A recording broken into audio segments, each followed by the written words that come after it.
Warming our way into your heart like some Sicilians, dedicated to the four-armored emperor, it's the Vox Cascadia podcast. Welcome back, everyone. Thanks for joining us again. Tyler, how you doing, buddy? I'm doing real well. Yourself? I'm good. I'm good. Did a lot of building this week. Did worked on Into the Dark terrain with my buddy Nick. He was in town, so that's good and going really good. And I've got all my guys built for Miss Paige's challenge. So hopefully that'll come to fruition soon. What have Yeah, you been I saw working on? I saw you're into the dark stuff. First off, that's looking so incredible. I could never put that much effort into a set of terrain these days. I feel like, as far as myself, I've been working on more shirts. I launched another new design, my own personal design this weekend that I did. So legalize drugs and murder for all you as Emperor Children fan, and then some other colorways, and then getting art together for Killscream 3 and stuff like that, and then my little side projects that I'm working on. Um, some stuff you guys will see in the future, but nothing I'm really ready to talk about at the moment. Yeah, I saw the Dice Thrower Pride shirt, and I'm gonna get my order in once I figure out what size, because I'm in that area between medium and large, and I can never figure out which one to get. So as far as the Yeah, terrain goes, though, it's having Nick help out is a big deal, because anytime I'm like, okay, cool, we're done, he's like, cool, we got to do this step now and push it a little bit farther. So just some OSL away from having probably the best Into the Dark set you've ever seen. I think so. Almost. It's getting really close for sure. And then as far as the shirts go, these ones are a different cut. I've gone to the shirt that's a little more size inclusive. That goes up to 5X for people that need that size. And so they fit a little bit baggier, a little bit looser, a little bit more relaxed than the previous ones. So if you were kind of in between before, a medium may fit you better this time. Well, it's my running season, so this is when I'm supposed to be getting fit for my events coming up. So hopefully I can fit into that medium. If not, we'll just make it work anyways. We'll go real snug on that one. So Yeah. Connor, what have you been up to, bud? Not a ton myself. Like Tyler said, that terrain looks really cool. It's something I'm going to attempt eventually getting that level of detail on it. So well done. You and Nick, as always, making great stuff. Otherwise, just getting some terrain built myself. I managed to snag a couple of boxes of some older terrain, and I've been getting that put together. Yeah, I've got the whatever those little toaster people parts are in my car ready for you for the tournament this weekend that you're getting from me. Well, sweet. Yeah, thank you very much for grabbing those. I'm glad to have some. They Speaking of they that, look really cool. did you get my models from your dad yet? Not yet. We're doing that probably Thursday. All right, make it happen. I need those because I will, buddy. Don't worry. I need Brandon the Great Bean is hooking me up with the Magus and the Keller Morph actually. So I'm gonna use the Magus for my Brood Brothers team because I like the Lady Magus better than the one that comes in the box of the Brood Coven. Yeah, I think the female Vegas is really, really better than the male one. It's like a lot more dynamic of a sculpt. Yeah, when Brandon found a good deal on some Gene Stealer cult stuff, and so I figured I could talk him out of the Magus there for me. Connor, and you're going to be delivering those guys to me at our upcoming tournament this weekend, right? You're coming down for the Skinning Pit Summerslam, Yes, I will be. I'm very excited for it.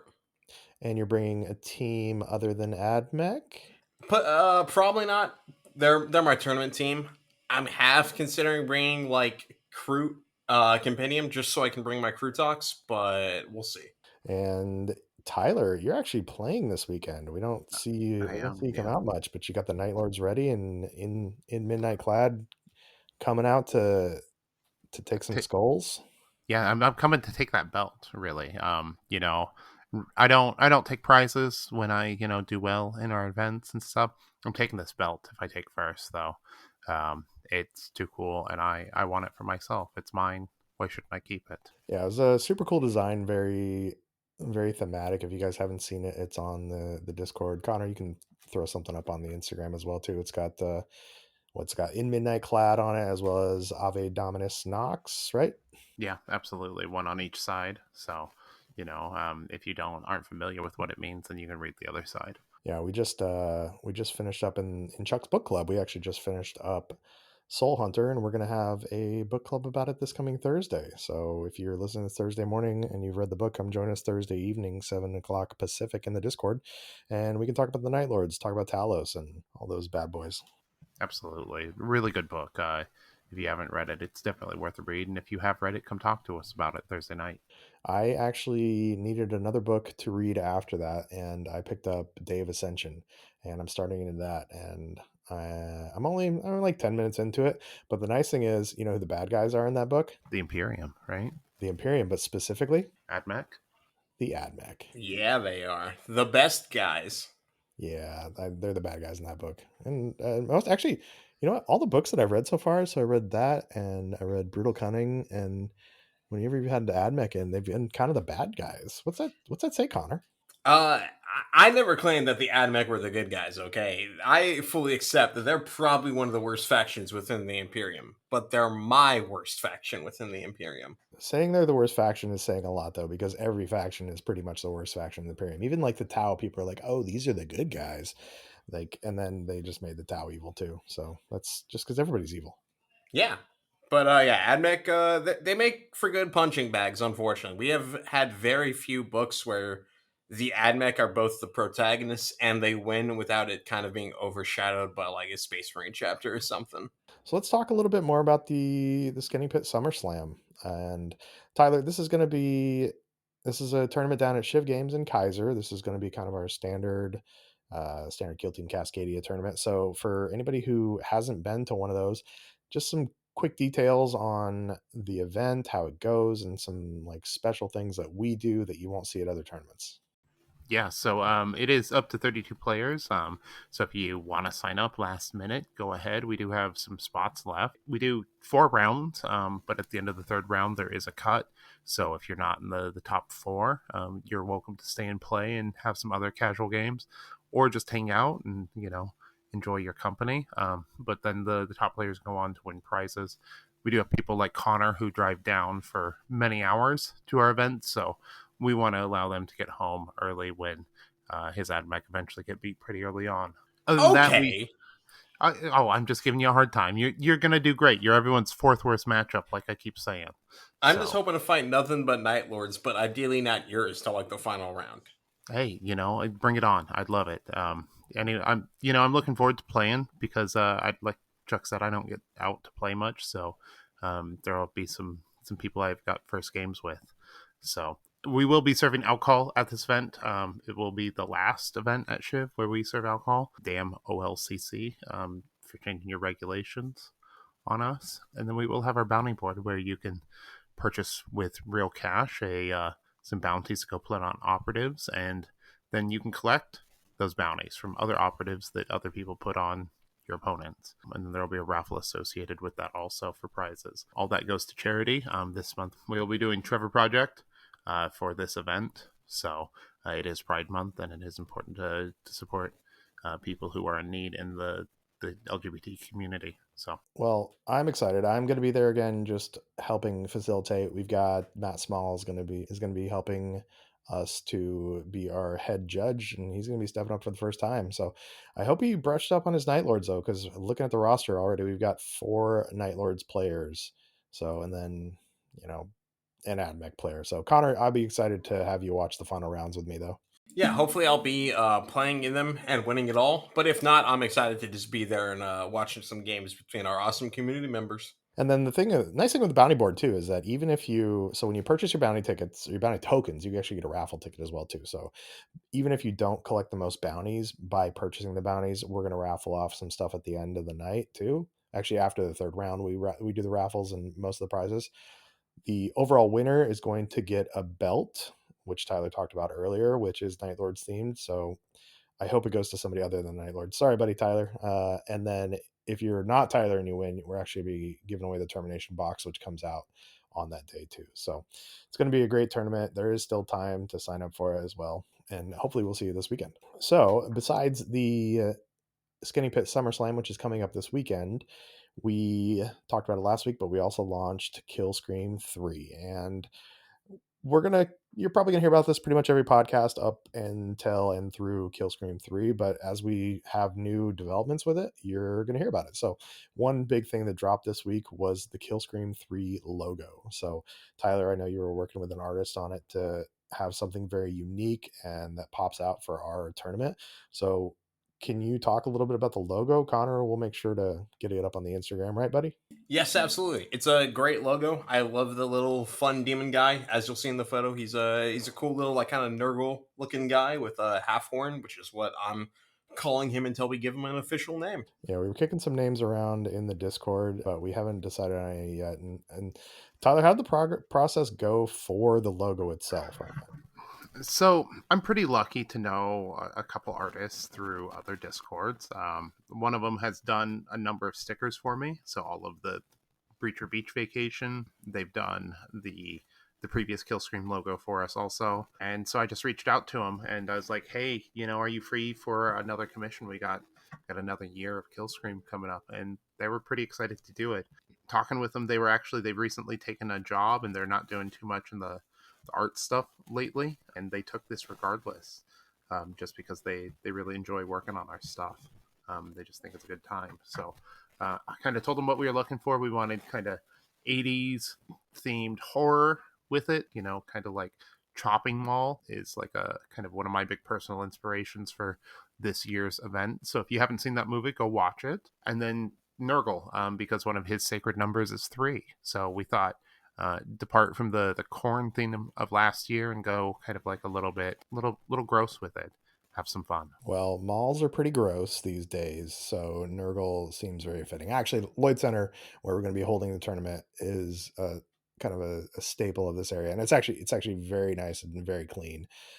When we took our first tour of it, I was really impressed with what they've been able to do to it. Even though it's a mall and it's not really the hip happening place to be. October 4th through the 6th, that it's going to be, because we're taking it over. Yeah, Lloyd Center's kind of developed its own vibe. There's a lot of cool independent shops and stuff like that already exists there, and we're happy to be part of the community that gives Portland its flavor. Really nice thing about it too is it's in a part of Portland that has good access to stuff. It's right on the Max line, which, if you don't know, that's the like mass transit train system we have here in Portland, which you can hop on and get anywhere. I use it to go from my girlfriend's house into downtown to watch the Portland Timbers games. That's nice because I can have some beverages and then hop back on the train.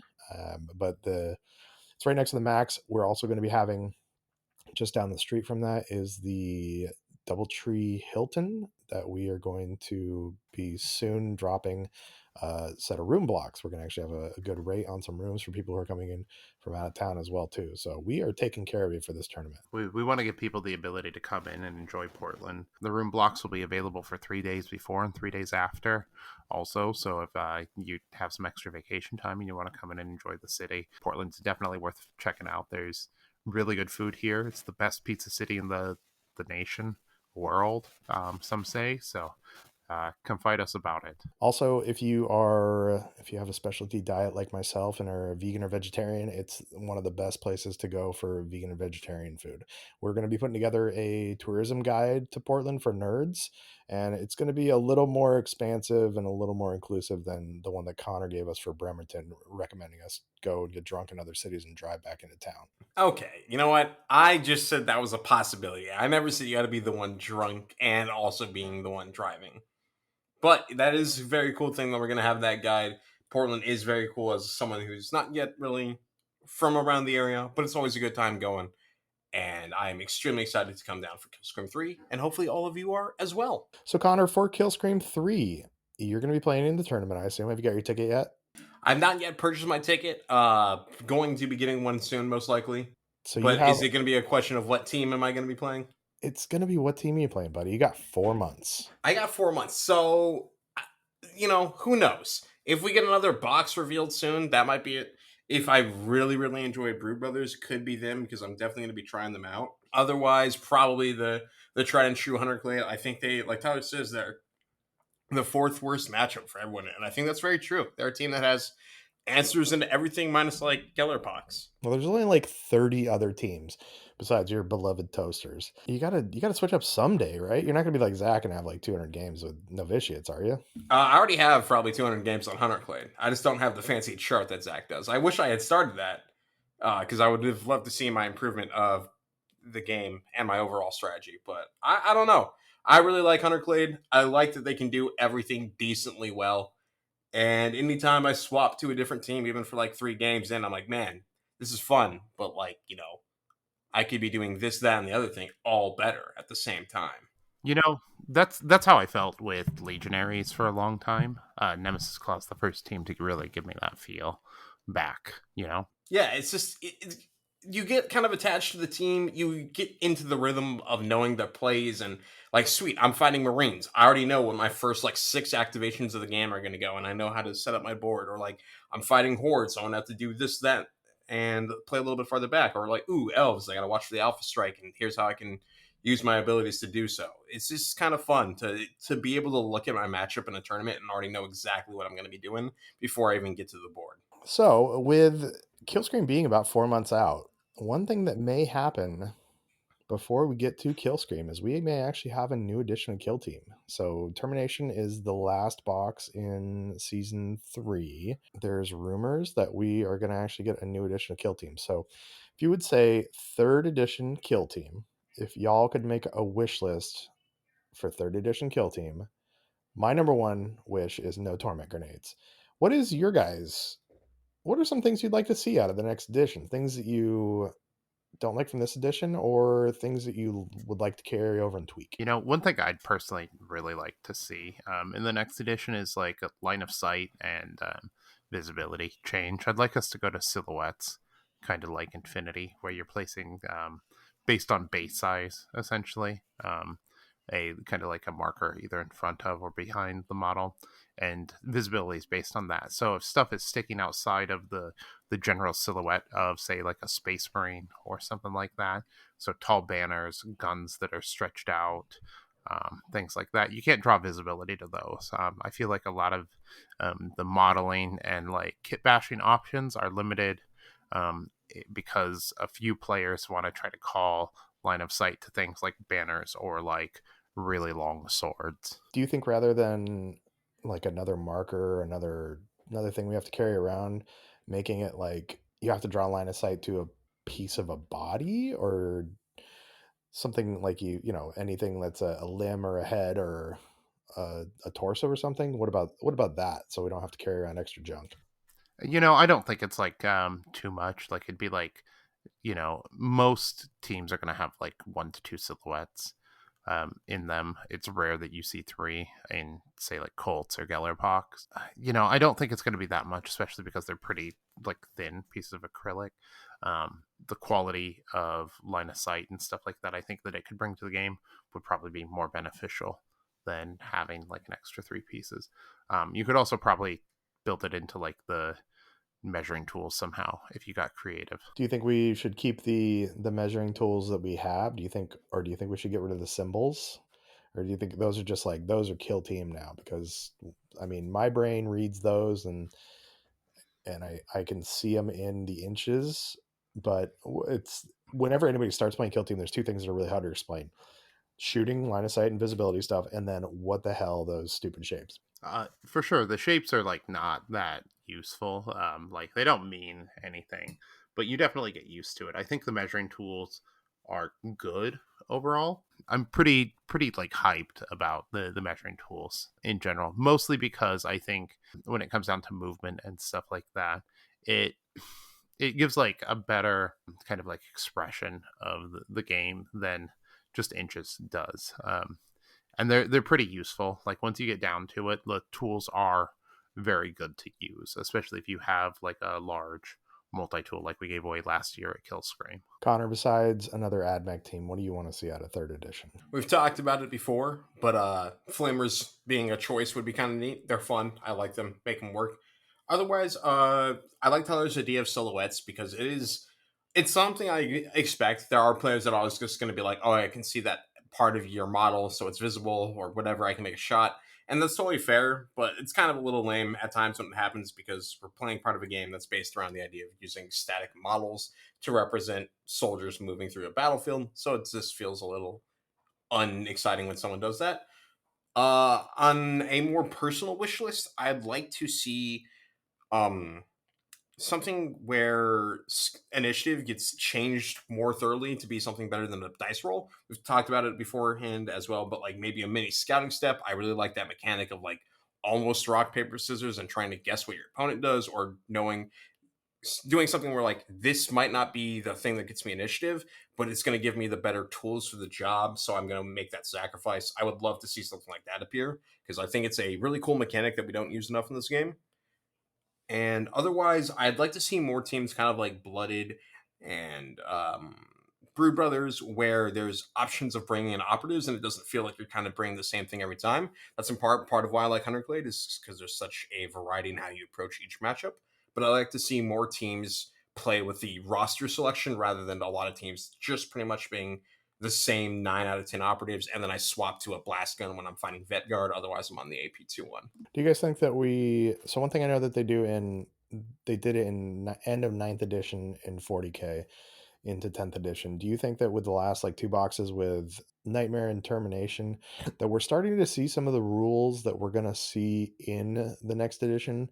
Things like you have smoke grenades on the mandrakes essentially that last through the next turn, and you have a lot of ability to delay and control for the Nemesis Claw, that making them a more viable elite team. Do you guys think that we're seeing stuff that's going to be passed on to more teams, or do you think that's just those team specific things? I've been saying it for a while. This new edition or this new season is definitely in the language of the next edition. There's a dramatic difference in the way these teams are written and kind of how their abilities connect together that I feel is indicative of what we're going to see in the future.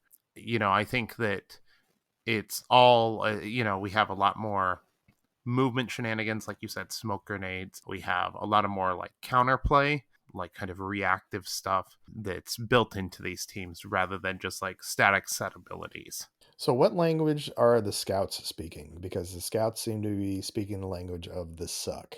So I think internal balance on the boxes is one thing that people don't consider. I think scouts pair decently into Blades of Cain, specifically because they can out activate them and they can take them down fairly easy. When you bring it out into like internal balance and bring it into the wider boxes, it probably is not as balanced. But like if you look at the way scouts are designed, their movement, their deployment shenanigans, some of their reactionary stuff is like pretty in line with everything else you're seeing this season. So do you think that boxes should be balanced against the entire meta, or is the entire scope of the teams we see, or do you think that boxes are best balanced against each other? Because I don't really feel like people are buying boxes to play that one team versus another. They're buying boxes because they want, well, one, they have a plastic addiction like myself, or two, they want one or the other teams, or maybe they want to split it. So how do you think those teams should be balanced? I definitely think that they should probably balance them like for internal balance against each other. It's a lot easier to balance them once they get out into the community, but that does lead to some issues where you have boxes that are widely power swinging. One box will be way better than the last. The reason I think that they should balance internally mostly has to do with like them trying to secure new customers. Ultimately, a game like Kill Team and any of the battle boxes is a good way for two friends who are just looking at the hobby to kind of buy in, or to buy maybe like two teams and play it against themselves or something like that, as they get used to the rule and explore the hobby a little bit.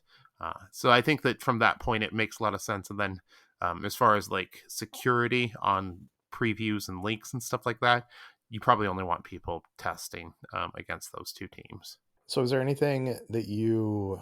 mechanics or any specific teams that you'd like to see? I know Tyler, you want Compendium gone, but anything you want to see removed from Kill Team, or how do you think they handle the fact that we've got what, 30 bespoke teams now, and compendium. And how do you think that's going to go into the next edition? I think that we're going to see our current bespoke teams become basically index teams.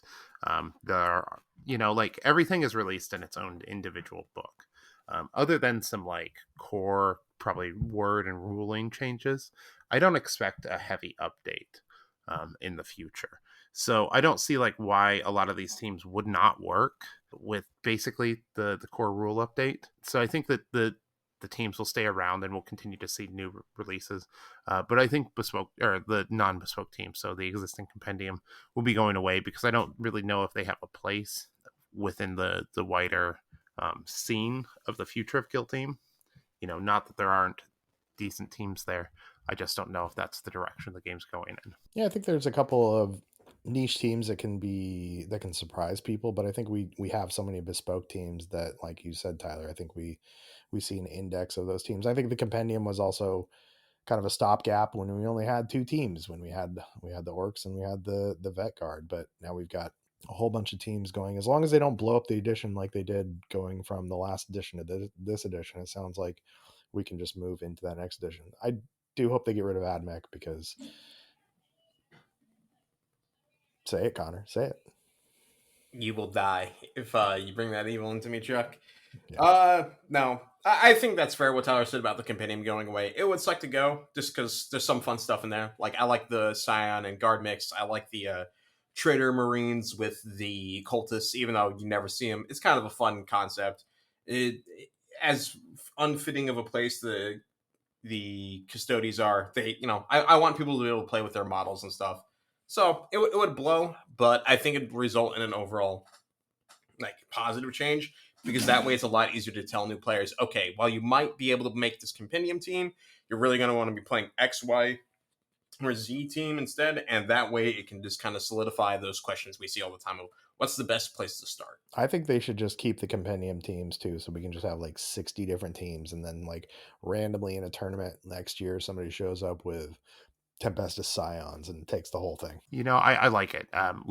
Fuck it. Throw a balance to the wind and just have fun with it, which is ultimately the point of these games. If you're not having fun playing the game, why are you playing, right? Yeah, very true. Plus, bright side, while the compendium might be gone officially supportive wise, like in tournaments and stuff, if the edition is just minor rules updates, I'm sure that you could still play them casually at your local like meetup for the week type thing. Like I'm not going to be against someone saying, "Hey, do you mind if I use Tempestus Scions or my my custodians?" I'm like, "Nah, dude, they're your models. Have fun with them. I'm just here to roll some dice and play for fun." I think that the game also, as far as identity goes, in the space would be better served by abandoning some teams. Like Dakota said last week, Tyranids probably don't have a place in Kill Team. I've long held the stance that Terminators don't belong and Custodies themselves don't belong. That doesn't mean that we can't have representations of these models or these teams or these things in Kill Team in some way, but like as a straight force, probably not.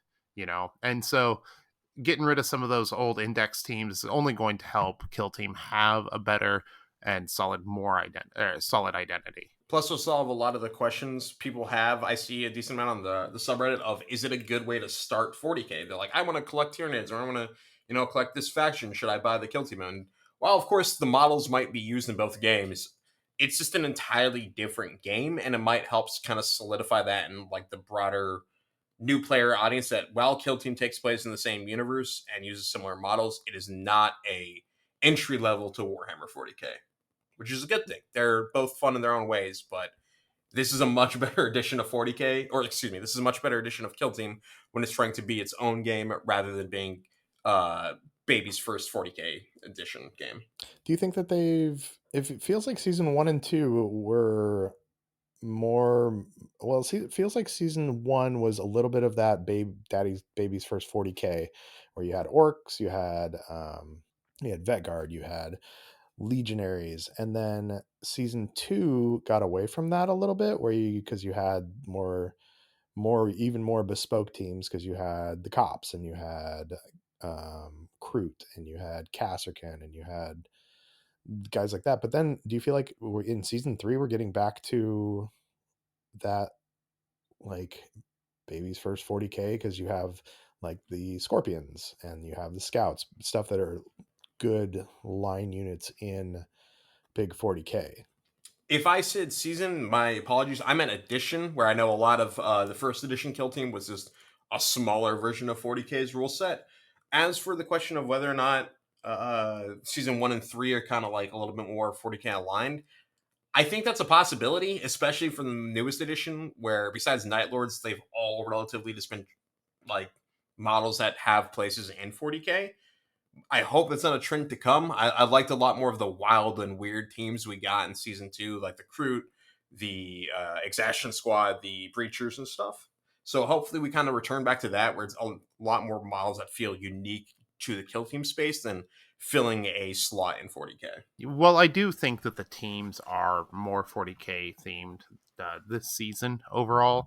I do think that the rules make up for a lot of it. The rules are just really, really fucking nailing it this season. I really feel like they're good. And they give like a lot of unique identity to all of the teams, including Scouts, despite their struggles. Tyler, you took my point there. That's what I was going to say. Is I feel like exactly that. They're very 40K. They're very 40K focused units, but they have great kill team rules, and I'm fine with that. I would, if we get more cool kill teams like we had in season 2, that's awesome as well. But as long as they don't phone it in on the rules, I'm totally cool with that. And I think you've also seen in Termination Box, and also the not so much in Salvation with the Scouts and the Scorpions, but in the last 2 boxes, I think they've felt more kill teamy than that very first box, even though it was 2 brand new teams. That's very true as well. Don't get me wrong. I'm fine with the units as long as the rules are good. That's the most important thing for this game. And very true is what you said. The rules for the previous 2, with the Termination and Nightmare, have felt a lot more exciting than the Salvation box was. Well, I like the concept of Scouts, and I think the Blades of Cain did a pretty good job. I feel like Scouts was a bit of a miss rules wise, which is a shame because I was kind of hoping they'd be really cool. I was hoping they'd have a lot of the stuff that the new Jaegers have. Funnily enough, Yeah, the Jaegers seem like what the Scouts should be, except slower. yeah, that's a good way of saying it. They should be like tankier, faster, but less models overall than the Jaegers. So what do you guys think about that, though, with the Jaegers, real quick? They're a 4-inch move. We had a 4-inch move dwarf team before, and they gave them an extra inch, and now we're back to a 1-inch move again, or losing that 1 inch and back to the 4-inch slow. Even though they can do some deployment shenanigans and get up the board a little quicker. I do think that they have it a little bit better with their super conceal and stuff like that. I definitely think they're a more cagey team than the Votann are. Votann, you want to kind of like flex your firepower pretty early on, whereas the Pioneers are definitely a turning point to you powerhouse. Yeah, I feel like they have some really cool stuff that you're going to be able to, like we talked about last week. Actually, I think it was that bombast with being able to potentially get like 3 shots in a row is pretty cool. They got probably the best sniper in the game too. If you can actually get up somewhere, I think they can all get climbing ropes too, so they can help their movement out a little bit. But do you think they'll eventually get that extra inch of movement that we see in the Hearthkin? I think we'll have to see results more than anything, and the play rate probably, because I imagine if they just, even with all the movement shenanigans, if they still just feel too slow, people aren't going to play them because there's nothing less fun than like, I just lose the game because I can't maneuver to get to the objectives. So I think that would be the biggest factor for it. Personally, I still think even with all that shenanigans, they're going to be too inflexible as the game goes on and they start to lose models, because if you lose a flank to me right now, they're gone. Unless you hard win the other flank that you, they're not going to be able to react to any opponent that's able to outmaneuver them or just out kind of score them in terms of just having bodies on board.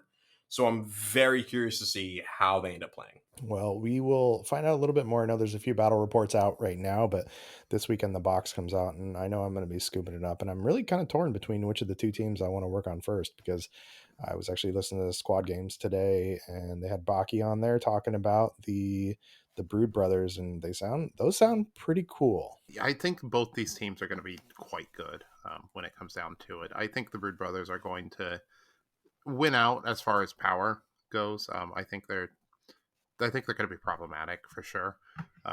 we'll see this weekend. Maybe someone will bring them out because they are allowed at our event because the rules were released 2 weeks ago.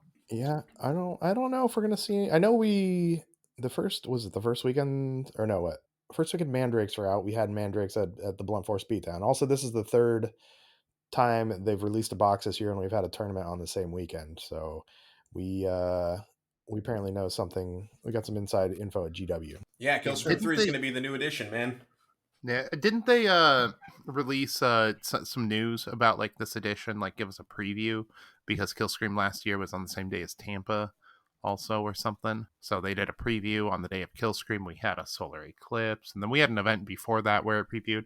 So this is like a common occurrence with us. So, we are blessed by the Chaos Gods, Yeah, touched by the warp. very true. Games Workshop, we're blessed. You just heard Tyler say it. So contact us. We'll love to chill, or at least I will. I want that AdMech box when it comes out for Horus Heresy. So hit me up. Oh, you didn't hear that got pushed back to I will. You 2026? know what? I don't even care if it gets pushed back, Chuck. I will still get that box when it comes out, as long as I'm still breathing. I know you will. The excitement I saw in your eyes as you stole my phone and watched the reveal of those when we were at the Colossal Cage match was a bit of childlike wonder that I will never forget. I wish I could still feel like that. I mean, you gotta have love in your heart for a team like Connor does. You didn't have that when you saw the Night Lords revealed? I mean, it was just, I don't think I can feel that much joy about anything. Like pure childhood wonder and enjoyment. I am too old and salty for that these days. If it makes you guys feel any better, I am worried that one day it will leave my spirit and I'll be like that guy from oh my god, what's the movie about Christmas with the train? Polar Express? That one where he like it's all about like holding on to the Christmas spirit, and I'm terrified one day I'm not gonna hear that like sleigh bell ring anymore. Existential dread, I guess. Well, someday you'll get there, buddy. You work a government job and you're slowly growing old just like we are. So it's going to be it's around the corner. Yeah. Speaking of growing old, I was trimming my beard.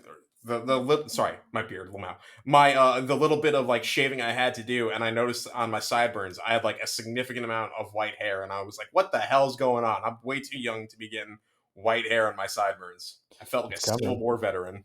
It's coming. It's coming. You know what else is coming too? We are about 5 weeks away from the Tacoma Open, and Connor, you're going to be bringing your robots there. Tyler, could we talk about what you're going to be doing there? I don't know what I'm going to be doing there yet. It's up in the air. I may be playing, but probably not. That's where I'll leave it for now. All right. Well, got some special surprises coming from Tyler. I am going to be playing, and we continue the anthology that as the world turns and Chuck still doesn't have a team. I haven't played Kill Team in a couple weeks since I ran out the Felgor against Nick and was thoroughly unsatisfied. I am kind of excited about the Brood Brothers though. I should I go Brood Brothers? I've got to figure Do something out. it. I'm Just gonna go. just do it, man. Just commit. Fully Brood go Brothers Brew would be Brothers. great. Yeah, like they're awesome. They're shooty, which you like. They're a little bit different. They're gonna be strong as fuck. So that's always, like you do great when the team is like kind of imbalanced.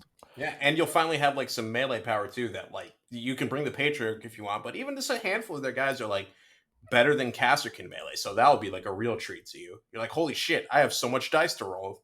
Maybe I'll do it. I've got an extra box of Cadian Guard, so I can build the entire roster. And I feel like they're going to paint up pretty quick. Also, I have a Patriarch already painted from a contest I did. Maybe I will do Brood Brothers. They Are you gonna sound do really them? cool. Oh, sorry, go ahead. No, go. I said they sound really cool. They do I think sound really cool. I'm going to paint them like the box art. If Oh, I okay. do. That was gonna be my question: was are you gonna do them like as proper gene stealers, or are you gonna do kind of like loyalist counts as? Or I know our good friend Cody, he's like talking about doing like the ultimate hybrid box of like gene stealer cultifying like blooded and vet guard and breachers and star striders, and just making like a team that can be 20 models and serve as like 5 or 6 different teams. Well, I think he's doing like a whole bunch of different ones, like kind of like a collective universe, like a whole Gene Stealer cult that's taken over a ship or something. Shout out to Cody. Also, your stuff is awesome. It's looking incredible. You should follow his little hobby progress on our Discord if you're on there. Well, I'm gonna dig into the box this weekend, and it's a lot of building, a lot of painting to do, and not a lot of time because I only got like 5 weeks left. So, and I think it's going to be a bigger brain team than I'm used to. But I mean, at this point, like, why not? Like, it's them or the Casterkin. I can't go back to Casterkin, guys. I do miss my elite points though. Well, now you get crossfire points, which are nowhere near as good, but they're kind of fun. It's a fun word, so you got that at least. I feel like Crossfire is better than people made it out to be. Again, I was listening to Squad Games and they were talking about how good they were. It's, you get balanced a lot of the time essentially, but the what people were saying is like, "Oh, you're going to be shooting people and you want to kill them." Well, this is a team that maybe some of the guys are going to be able to shoot them and not kill them, and it's just going to make it easier for other people to kill them. So having rerolls just for the hell of it sounds really good. I think it's going to be solid. I think some people are overestimating how useful it's going to be, but I do think it'll come into play. You know, I did find something that raised my stocks on the ability power of it was when someone, Mike, I think, pointed it out that the tactical assets, minus the reinforcements thing, but the other two options you could use in place of an activation, and you could use them every turn rather than what I thought was only once per game at the very first turning point. Yeah, that's So, what I didn't realize that the tactical assets until I was listening to Squad Games. I didn't realize tactical assets were actually you can use them every turn. I thought it was like a one-off where you yeah, just like, that made the crossfire one significantly better because that's 4 rerolls, which means like, hey, your gunners are essentially always going to be getting a reroll even without a command point. So that made it a lot better. I well, it's still more than 4 rerolls too, because what you can do is it's a 2-inch blast essentially, and you can turn one and be like, oh cool, you're all grouped up because you don't want to be shot. I'm going to drop a 2-inch blast on you. Now all of these guys have rerolls, and I'm going to do it every single turn. Oh, I did not realize it had blast. So yeah, it's going up again. I think Crossfire is like not the greatest team ability, but I think it's a weaker team ability on a team that already has plenty of strength on the data sheets and other shenanigans they can do. So it's fine because rerolls are always nice. yeah, I definitely don't think this team is like winning anything based off their data sheets. But like it's their boiled in abilities. It's the ability to control the flow of the game in a way that I don't think many teams can. That's going to make them really strong. Yeah, Um, that Primus Initiative shenanigans is gonna be pretty good. 100%. It's frightening. You got the Primus Initiative, and then you got the Magus because but Magus does Mind Bullets. Is it Magus Mind Bullets and then a 5-up invuln across the board for your team? And you ignore injury. And Yeah, the stun is just going to shut down some teams like Colts or Gellerpox or Goats. It's going to be incredibly powerful against them. All in all, they got a lot of this cool stuff that what I think is really neat is like we talked about last week, just how all the Brood Coven, I think is what they're called, the not Brood Brothers operatives are unique and add a lot of strength to the team to essentially some guys that aren't the best. But it'll be a fun like kind of jigsaw puzzle of putting all those pieces together to come out ahead on that team.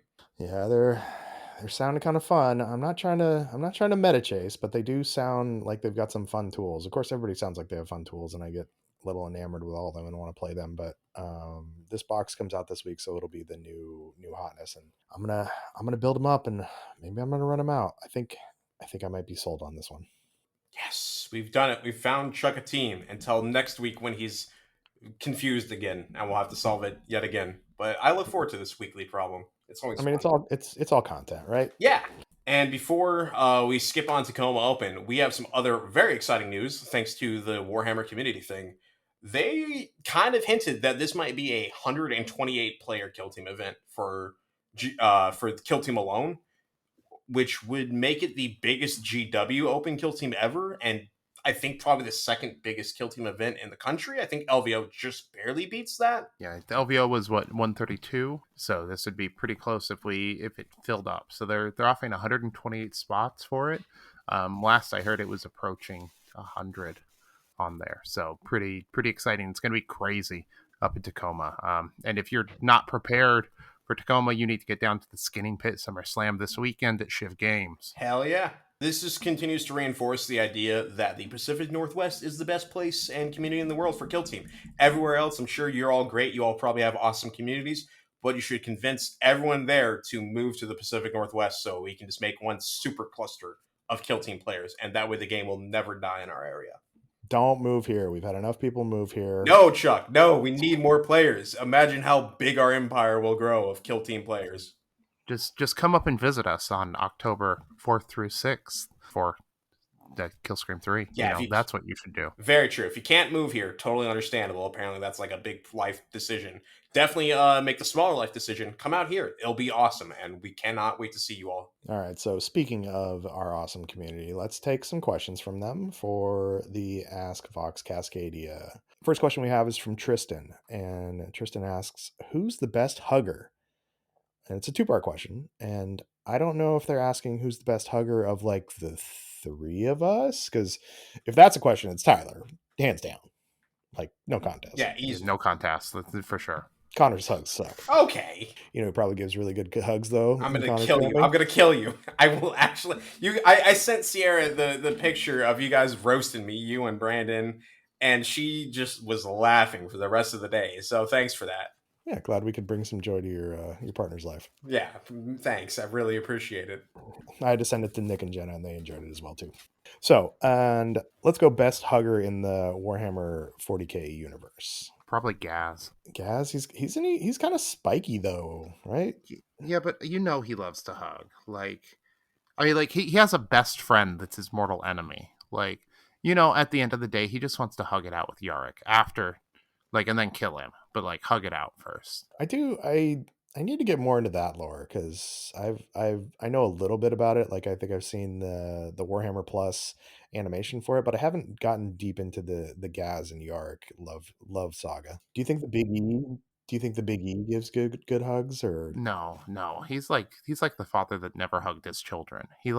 He's never hugged like anyone that matters to him ever in his life. What about the Great Unclean One? I mean, probably like the worst hug you've ever had. You know, but like he's probably like got a good strong grip, you know. Yeah, and like soft and squishy, and I mean probably burns a little bit too. If you're already a Nurgling or like a Nurgle servant, it's probably not too bad. If you're not, it's probably the worst thing you can experience besides like being eaten by Tyranids. You think like Felgor would give good hugs, or what about like one of the Gellerpox, one of the Hulks? Not the Gellerpox, but I could see the Felgor. Like, you know, as long as they're like chill with you, it'd probably be pretty nice. It's like, you know, getting like petting a dog, you know, just like that warm fur. Big dudes, probably got some like nice muscles. Wouldn't be too bad. I mean, goats are kind of smelly. Like, let's be real. A goat after a shower. That's probably even smellier. Wet goat. Well, I mean, ideally he's using soap. I don't know if that makes the smell disappear, but like, as someone who has a fluffy animal and shout out to Indy. We gotta get Indy photos. We gotta get Indy photos. Indiana Bones. He, while smells better, still smells like a wet dog. So I think that Tyler's right with even though they've showered, you're still smelling wet goat. That's fair. I can kind of understand that at least then. A lot of soap. All right, and then part 2. If you had to kiss one Primarch, who would it be? It's Sanguinius, 100%. Yeah, same here. Sanguinius is definitely the choice to kiss. I feel like he's the only one that like both takes regular care of his like health and brushes his teeth, so it's probably him. Sanguinius is gonna like give you that big dip too. He's gonna like lean you over and just lay one on you. His golden locks cascading around your face. He's gonna make me feel like a lady. He's gonna give me that like true Fabio romance novel kiss that like every man deserves once in his life. Sanguinius probably be a pretty good hugger too. Actually, just wrap those big angel wings around you. I can see that too. Yeah, that'd be nice. He'd protect you from the rain. Like he'd lift one over you, like the gentleman he is. You know. That you know, I'm gonna say this. That feels like it's a little. You know, like those people. You ever met those people that hug and it's like a little too intimate of a hug? That's like that with the wings. I don't know. I think it would be nice, but I guess to each their own. You know. I don't know. I'm kind of feeling it with the wings. I'm just saying it'd probably make me horny. Is all. Nice. Yeah, I mean, you know, save that for Vox Cascadia After Dark. Subscribe. Yeah. Which Primarch would you want to get pegged by is coming up in Vox Cascadia After Dark, and why is it Angron? No, what? All right, and then Actually, Greg. this is a terrible transition after that. But I was just rereading the book. Chuck, have you ever read the speech where Angron, or not, excuse me, not Angron, where Sanguinius meets the Revenant Legion, who become the Blood Angels? No, I haven't. God damn it, Chuck! Ah, come on, you call yourself a Blood Angels fan. You need to read I that. will. That's book 7, I think. It's coming out in paper book, which is the main reason I was rereading it. Echoes of Eternity, but it's the like Sanguinius Siege of Terra one, and it's just great because it's just Blood Angels being awesome. I'll have to see if it's on audiobook because I I know it have is on lost the ability to audiobook. read. In the speech he gives them, the audiobook author, or not author, but voice actor, I guess. I don't know what the term would be. Does a fantastic job with that scene. I've re-listened to it multiple times. I mean, if it's Sanguinius addressing the Blood Angels, and if it happens to be Toby Longworth, like done. Need a cigarette. I'm over. Moving on to part 3, which is offered by Greg. The follow up is, which Primarch would win in a pillow fight? It's the lion. I mean, like, we can debate about this as much as we want, but like the lion's special ability is that he wins. Pretty well documented. He just like fucking wins because he's stupid and powerful and strong, and he does that. So like all the other ones would be doing stuff, and then he'd come up and like kill them all with his pillow somehow. You don't think that like Corvus is gonna be able to figure out when the pillows are coming at him, and then which pillows are going to be the hardest pillows and stuff? Still think it's just going to be the lion? I mean, you know, the Night Haunter could definitely put up a fight. So could Sanguinius because they're psychics, you know. But like when it comes down to a fight, the lion beat the Night Haunter, okay, and Sanguinius couldn't beat the Night Haunter. So that's all I'm saying. Do you think that then you've got Mortarion, who's got just a disgusting pillow, and like one shot, just like a wet like sploosh up to the side of your head? He's got like that crusty, discolored pillow that he's been drooling on for like 15 years. And you're like, dude, wash your fucking pillowcase. Get rid of that pillow. It's not that much to get a new one. All right, the confession to make. I've got a pillow that I've had like for 15 years. It is the most perfect pillow. Like, take it everywhere with me. It's amazing. I wash the pillowcase very, very regularly, but it's just so amazing. I'm sorry, I can't help it. It's time to replace the pillow, Chuck. No, I've tried multiple times. This is a pillow from like J.C. Penney's, which I got a long time ago. It was like $75, and I thought at the time that it was absolutely insane to spend that much money on a pillow, and it's life changing. I've tried to replace it. I've probably tried 10 different pillows from, you know how many times I've been like in Macy's just laying on their bed, just like tossing and turning, thinking like, could this be the one? Is this it? And no, nothing. I can't. I've never been able to replace it. Are you guys like a feather pillow guys? Or are you guys like memory foam guys? Because I cannot do a squishy pillow. I need support. I like two pillows. I'm a double pillow kind of guy. Are you like a You pillow know, between the legs, or like just like a double pillow under the head? a double pillow under the head, and then like you know, sometimes I like tuck the blanket between my legs, usually like one leg out, to you know regulate temperature while I sleep. Connor, what's your pillow game like? It's a firm one. I think it's memory foam. I'm not really sure. I've had it for probably like 5 or 6 years, so I don't recall when I bought it. But it's a pretty solid firm one. That like through the years of wear and tear has become a little bit less firm, and it's hard to recreate that feeling. So I've stuck with it. Are you guys like side sleepers? Are you back sleepers? I think I'm mostly side, occasionally back. I'm dependent very much on where I have my various ports plugged in. Connor, talk What do me. you mean by that? Sorry, yeah, I guess without context that sounds strange. Like the insulin pump and the CGM and stuff, because I gotta rotate like where it's on my arm or if it's on my leg or like my gut every like 3 days for the pump and every like 8 to 10 days for the CGM.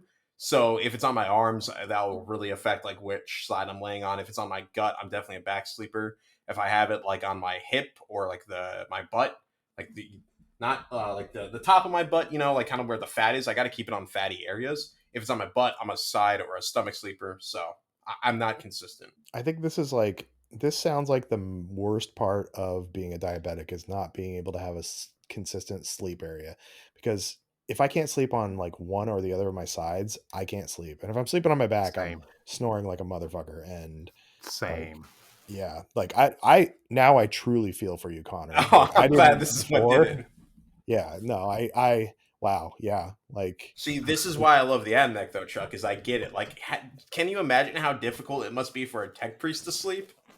So that's just Well, what I imagine myself I think doing. they just turn off is what they do.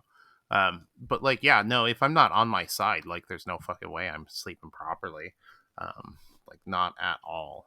yeah, I also like I can't sleep in when I'm sleeping in the bed with Jenna.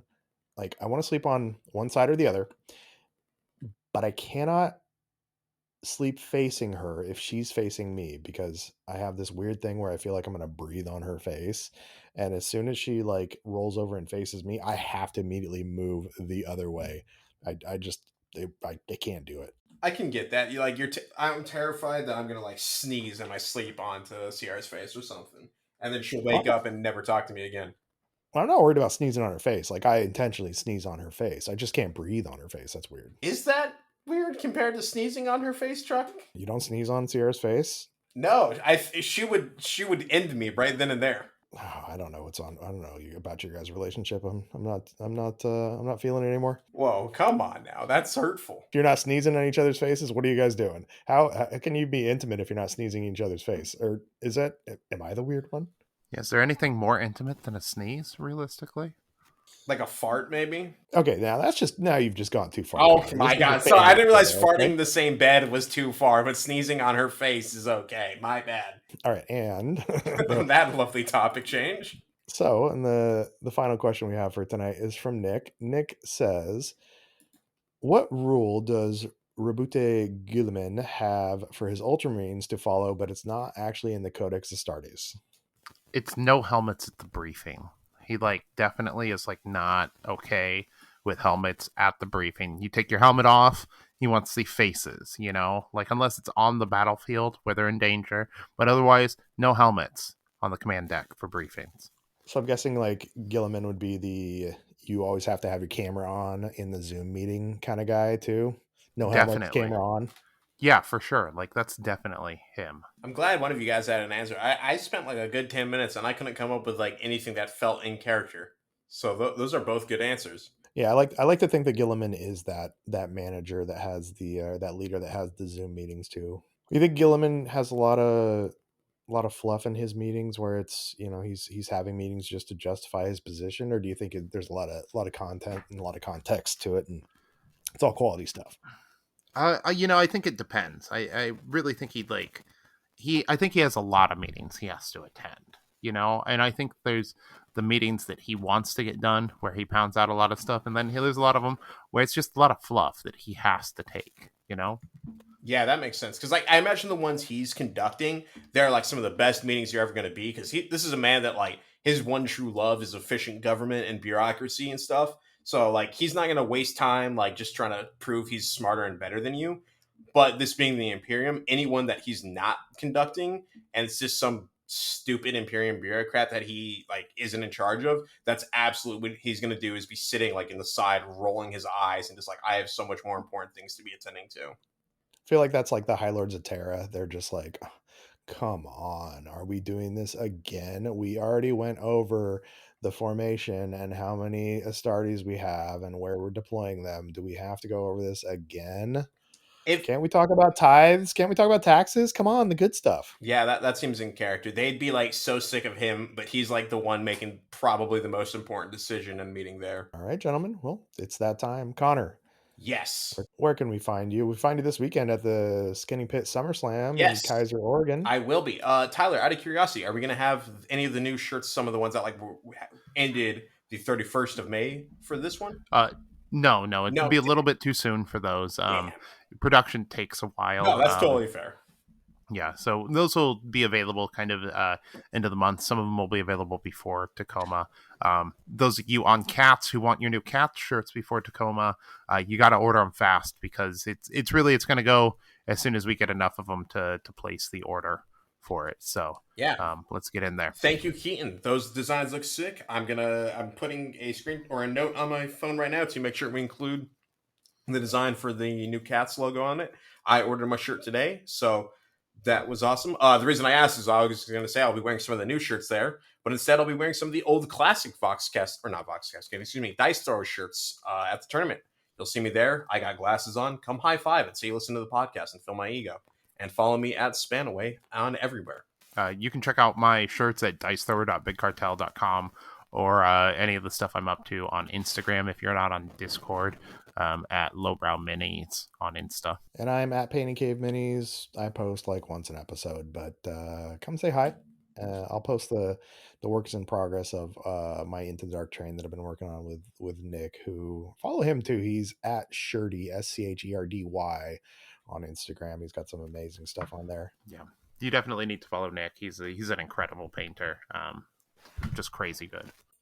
Very true. I tag Nick probably like most out of anyone else besides us three on the Instagram because I'm always featuring his stuff or posting on the story because it just looks good. So if you want to get into the Skinny Pit Summerslam, you can get into our Discord. We'll have the link in the show notes. Killscream 3 tickets are live now. You can go to cascadiatabletop.com to get there. Website's a work in progress, so don't judge us, but it gets you to where you need to go. Yeah, absolutely. It'll be coming up. You can also find all the links for anything important on my Instagram at Lowbrow Minis. I got everything on there. Well, thank you again, gentlemen. I will see you all. Tyler, I might see you on Friday. Connor, I'll see you on Saturday, and say hi to your mom, buddy.